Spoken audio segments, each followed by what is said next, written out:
All right, guys, we're getting Carmela ready for the next two track events, which are very important to me. One of them in particular, which is going to be Laguna Seca.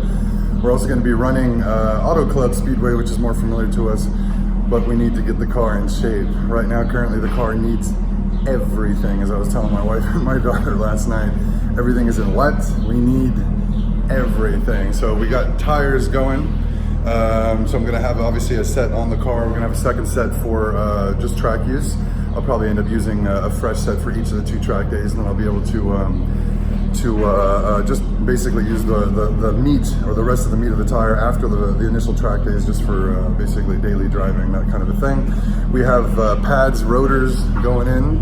We have .4 fluid going in, differential fluid, new oil. And we're gonna basically check our track alignment. Of course, 8 fresh tires to load up the arsenal to get ready to go to battle, man. So I'm super excited. This is the next chapter, and especially Laguna Seca. This is kind of a bucket list track for me. This is one that I've wanted to do for quite a while. Of course, when you're driving a ZL1, and you learn pretty quickly that a lot of these tracks within residential areas have sound restrictions. It's usually 92 to 96 decibels, and Carmela is roaring at 104, so you can get booted pretty easily. So the important thing, or what makes Laguna Seca so special compared to the other tracks, is it's a special 105 decibel day. It might be 103. Either way, it allows for the louder cars to go, and it's on a it's going to be on a holiday, and it has to be on a weekday as well. So it's a very limited kind of event. But we're getting ready. I'm super excited. Headed to the dealership right now to get this thing worked on.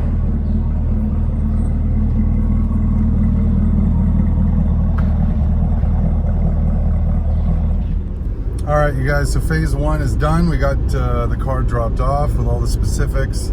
We're gonna be, like I said before, we're gonna be going to war, getting the car ready. So we're gonna be doing rotors in the front, new pads in the front. We're doing .4 fluid, so with a much higher boiling point to kind of support us as we're coming down the hill at Laguna Seca at probably 135 miles an hour into the braking zone. We're also going to be doing just a refreshed track alignment, new tires. We're going to be servicing the differential, so they're going to flush everything out, get everything nice and clean and lubed up.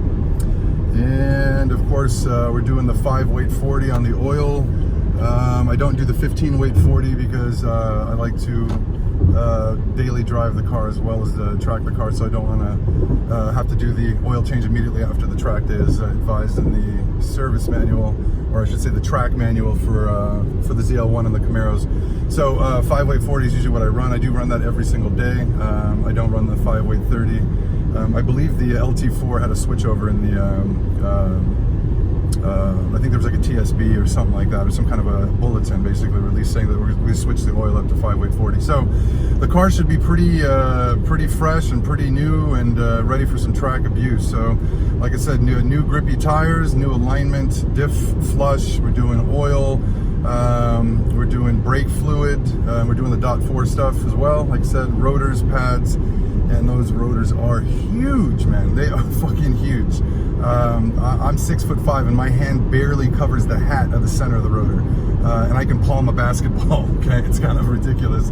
I can barely lift 2 fucking rotors. It's insane. But anyways, yeah, I'm just really looking forward to get everything refreshed. I'm headed back to the house right now so we can pick up the 8 tires and head back to the dealership. We're probably going to need to make a 3rd trip to the dealership because I have a set of also 4 wheels. We've got 2 sets of tires need to be done, and also another set of wheels I need to take to the dealer. So a little back and forth, but it's all investment to reload the arsenal and get us ready for that track battle, baby. Looking forward to it. All right, you guys, we got the tires loaded up. We're headed back to the dealership. I wanted to show you guys something kind of impressive, especially for a mid-size SUV. This is the Chevy Equinox that they gave me, and Joe Bear. And let me show you guys this. This is, remember, we're headed back to the dealership with 8 tires, 2 sets of very wide tires, okay? Look at this. We have 4. We have 3, and then an additional 4th is in the back. You're thinking there's no way that's going to close. Check this out, man. This is kind of impressive. These are 8 tires, 285 and 305 widths. it fits. That's insane. That's insane. Back to the dealership. All right, guys, it's a beautiful Saturday morning, and the wheels and tires are ready. We're headed to the dealership to go pick everything up, and hopefully the car will be should be ready hopefully sooner than later. Hopefully they're saying Monday. With the brakes and especially the brake fluid flush and just kind of the refill with the .4 stuff, they don't want anybody other than the specific technician doing it. The guy generally works on the Corvette Z06s and the higher end the Chevy products, the performance products. Basically, we had an unfortunate event in the past where I had the brake fluid taken care of or flushed, especially with the track time, and man, it was a horrible situation. It took probably 4 visits to get everything set up the right way. I think just the issue was the technician was not following the specific steps to do it, so they weren't bleeding the brakes the right way. So I'm sitting here running a time trial competition, and I have air in the brakes. I still got second place though, which was pretty cool, but just a little frustrating. Basically, we obviously when you perform, or you're out there to compete, you want the car to perform as well as possible. So just a little frustrating, but we finally got it nailed. So I will be patient and make sure only the specific tech does my brake work basically here. But just glad to have everything set up and ready. Hopefully things will go smooth this time, and looking forward to, like I said, some good track time. All right, guys, headed back home. We finally got our wheels. Everything is mounted and balanced up, looking absolutely beautiful. I don't know about you guys, man, but there's something special about getting new tires. I don't know what it is. I get excited. I don't know what it is, man. Just the car feels amazing. It handles amazing. It's always a little quieter. You always get that extra grip. You do those hard launches and you're like, oh shit, there wasn't a spin. There was nothing. No, nothing. It's always exciting. Plus, too, you walk up to the car and always you got those nice shoulders on the tires again. Especially when you drive around with track alignment all the time. The shoulders on the tires go pretty quick. You get all the cupping. So yeah, you notice once you put the new tires on, you're like, God damn, man, those tires are huge, or they're square, they're meaty.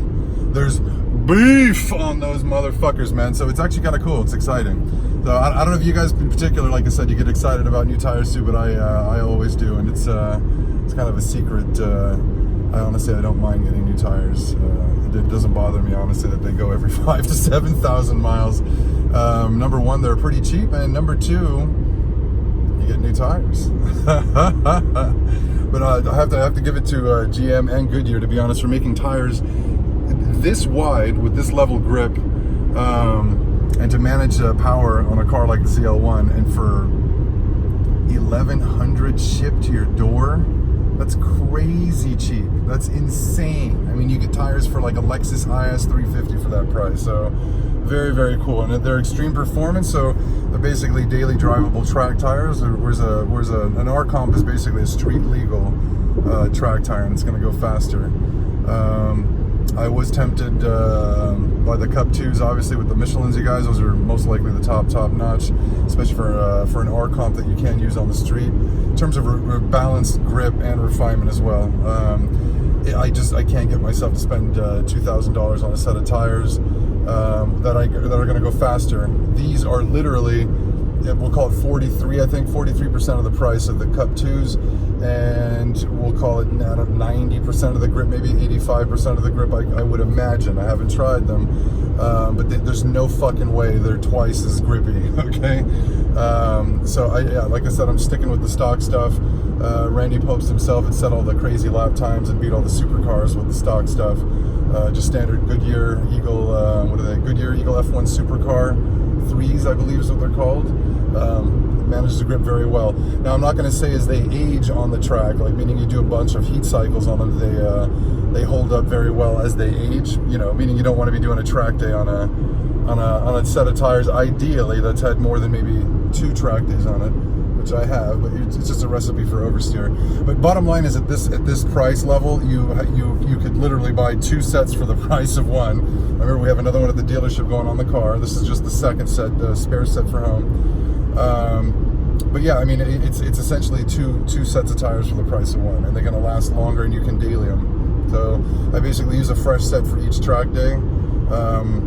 and then daily whatever's left. It works.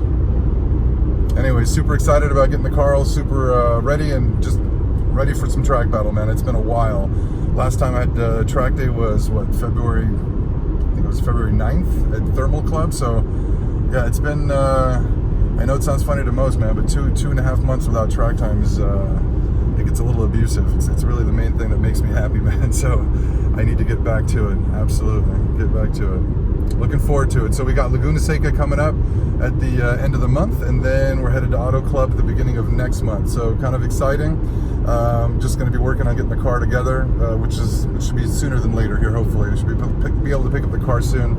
But the step after that is again just to start to study the track video, go over the layout.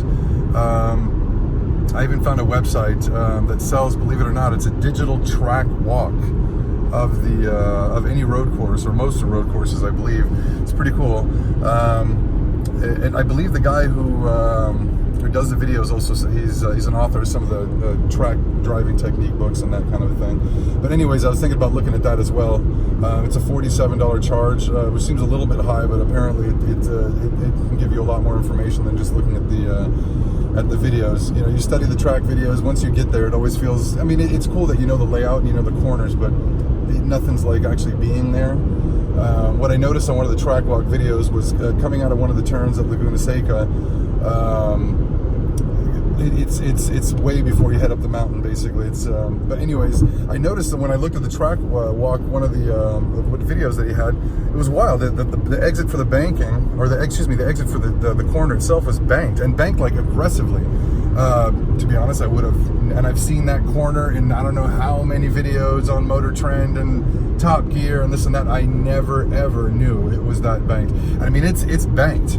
I mean, it's obviously designed to keep people out of that gravel trap as you exit the corner. So anyways, just get, like I said, excited to get the car back up and ready and get myself up and ready for the track, do my studying, watch my videos, that kind of thing. It's just always nice to have a track day on schedule, man, especially two. It's even better.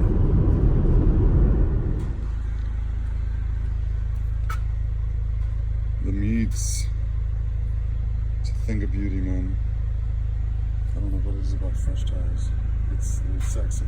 It's beautiful. You just want to go out and do crazy shit. You big fat sexy bitch. Let's do it. Beef!